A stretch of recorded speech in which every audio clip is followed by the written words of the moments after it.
Stalker 2. Bro, what the f?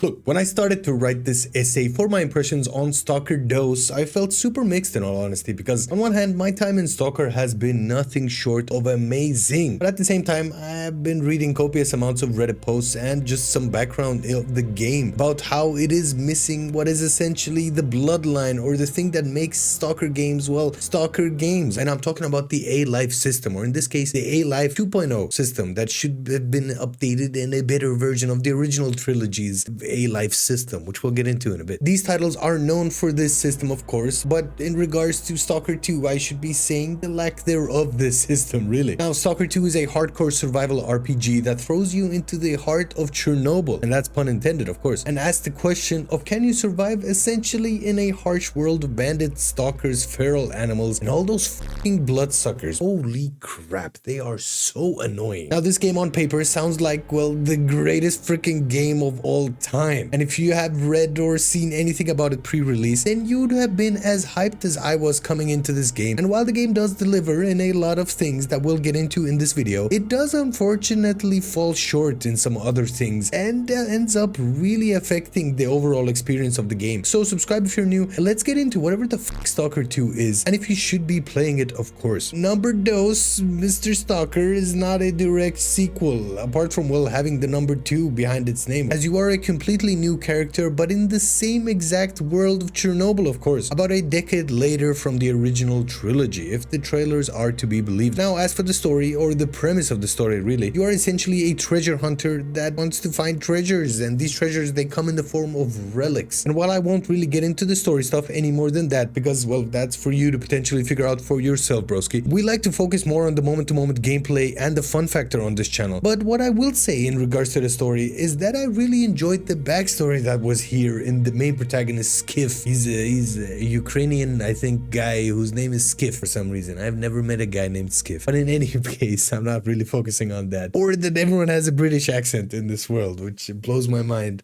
That these guys have a native language, but everyone speaks perfect freaking British. I mean, don't you find that insane? Really? In any case, as with most stories, it's always about some personal rags to riches stuff, or becoming this world-saving hero with unwavering resolve and all that Disney shit. But man, what a breath of freaking fresh air it is to have a protagonist whose goal in the game is to get a freaking house for himself, because his old one was destroyed. Like, how relatable is that? Am I right? I just love the premise of the story, man, and having this feet on the ground kind of protagonist is nice, because he's literally just another person in this world. Now, Skip separates himself by having a specific skill set in hunting down relics and using guns as well as words to dispatch, bribe, convince anyone who really dares to stand in his way, because as we all know, words do cut deeper than any bullet. That joke sucks, man. I can't believe I actually wrote that joke into the script. I'm so sorry. Please don't click away. In any case, the carne of the game is the moment-to-moment gameplay, of course, which consists of, well, talking to people, taking on missions, and just stalking about, man, because you're a stalker. And stalkers are essentially just mercenaries that will take up pretty much any mission so long as the pay is worth the trek into danger. Now, as of this recording, the game has been updated to, I think, version 1.1.3, if I'm correct, which means a version of the A-Life system has been implemented so far, and it has changed the open world quite a bit, in all honesty. I mean, it's nowhere near as good as what some OG stalkers are used to. That can also be attributed to mods in general and the original trilogy being out for a longer period of time. But I'm going to leave that stuff for the OG stalkers in the comment section of this video, hopefully. And let me know, man, what you think of the A-Life system as it is right now compared to the older Stalker games, if you have played them. If you haven't, man, it's a cool system and you should really be studying it. In any case, it's nice that the open world is now filled with at least some NPCs in the form of mutants, other stalkers, and some bandits as well, because before the updates, man, the world did feel awfully barren and lifeless. I mean, that is pun intended, kind of course. I mean,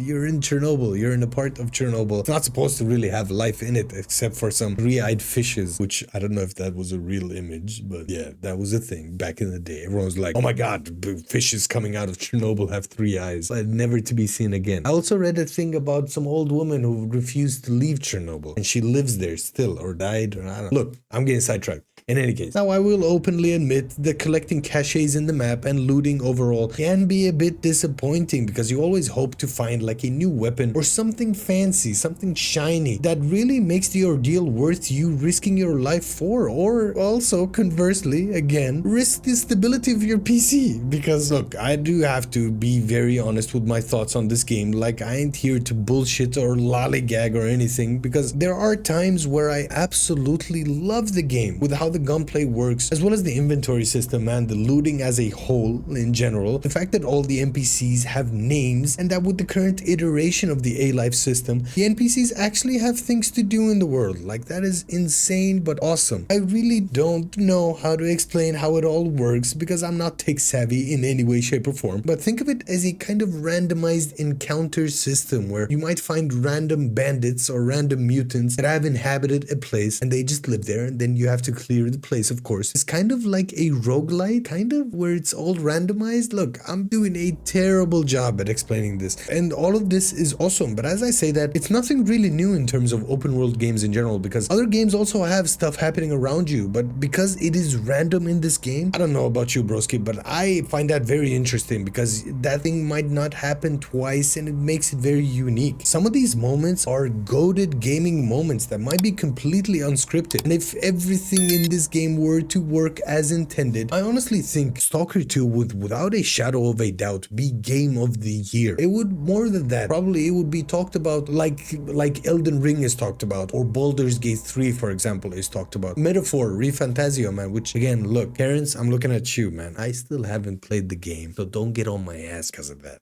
And pause on that comment. Now, with all of this glazing that has been said in this video so far, and it turns out there's quite a lot of glazing to do. Look, I know it, you know it, most of Reddit knows it by now, bro. Let's talk about the performance of this game, because man, it is rough. Like, you know how with Bethesda games in general, or some other games where bugs and glitches might be part of the charm in a game, but here it's not really charming, man. Apart from maybe seeing some guy take a piss while standing about with his arms crossed inside a stronghold, I mean, that was a bit funny in all honesty. Apart from just the visual and animation glitches, man, the game runs horribly at times. Like, it's such a shame because in general it might not even launch. Like, it could be compiling shaders for the gazillionth time, because you have to do that with every launch, and it does it for 10 minutes and then it crashes because it couldn't compile shaders for the gazillionth in one time. It is insane. Like, some of the glitches in this game, it really ruins it, and I'm really sad because like I've been glazing this game so far, at least, or parts of it. It is an amazing game underneath everything, but the shit on top of it, broski, it is rough, and you really have to look past it to really enjoy the game fully, because I really wanted to enjoy it, and I really do want to enjoy this game. I launched the game with the hopes of really playing it and really sinking my ever so dull teeth into and really enjoy it, but man,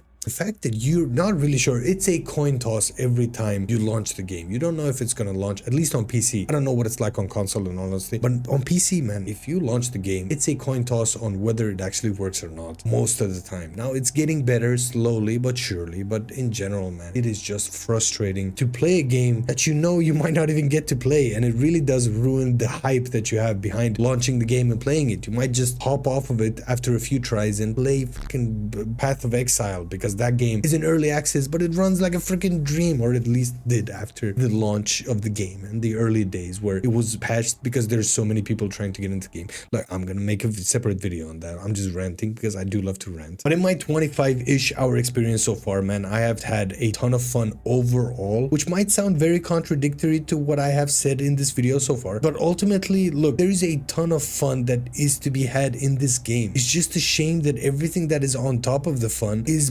buggy. You really have to look at this game through a lens of, okay, I'll live through the bugginess to be able to enjoy it. In any case, man, like we'd have to do with every game on this channel, man, I have invented this rating system that I like to categorize games in, because it makes it more realistic and more tangible, if anything. So if you're new here, I like to rate games on a 3-tier list system of day one buys, maybe waits, or only fans, and that is pun intended, of course. Look, I'm not really gonna lollygag around it, man, and I love the word lollygagging, but this is a solid maybe wait wait at this point in time. I have been looking into a bunch of updates that this game has had, and there's something along the lines of 1800 or 1800 fixes that have been done already in this game, man. That is insane. To have a game launch and close to 2000 fixes already, and it's not even close to being finished. That is crazy talk.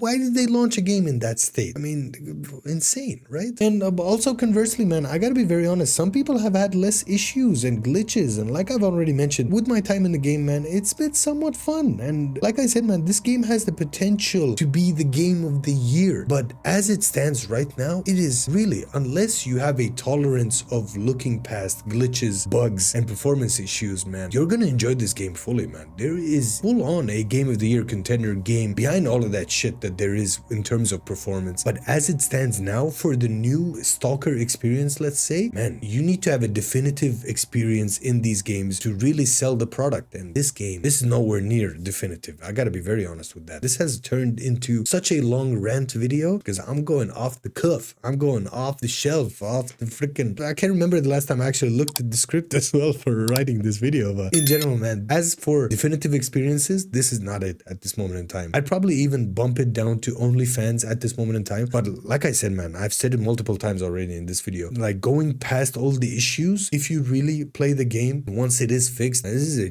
once in a generation type of game. It is that much fun. Like, the stuff that there is in this game, the moment-to-moment gameplay, it is fun. It's just a shame that it just runs like shit in general. But look, I've put the game down, honestly, after my like 25 to 30-ish hours I think I've played the game so far. I can't stand it any longer. Like, there's a certain point in the game where the glitches just multiply, and I can't really play the game, and I can't get the definitive experience at this moment in time. And I will be looking forward to when the game is actually fixed and then play it some more. And in any case, man, what the fuck do I know, man? I'm just a random guy on the internet telling you that I liked parts of this game and hope that people would talk about this game more, because this game does deserve a certain amount of credit. Look, I'll give them time to fix the game, but in general, man, there is a bunch to enjoy here for the hardcore fan. That's been me, man. I hope you let me know in the comments down below what you think of Stalker 2 in general, or the Stalker series, the A-Life system. There's so much to talk about in regards to this game. I'll be more than likely doing a retrospective review on this game once it has been fixed, because at this moment in time, it doesn't deserve to be fully critiqued, let's say, because half of the game is still missing, in all honesty. But in any case, man, I've ranted so much and I love it. If you've made it this far, man, you might as well subscribe to the channel. So I've been your broski. I don't really know how to end this video, and I do hope I do end this video soon, because I've been talking for way too long. Click this link, click like that link, subscribe, man, do all of that YouTube jazz. I've been your broski. Keep on trucking, my dudes, and I'll see you guys in the next upload. Peace.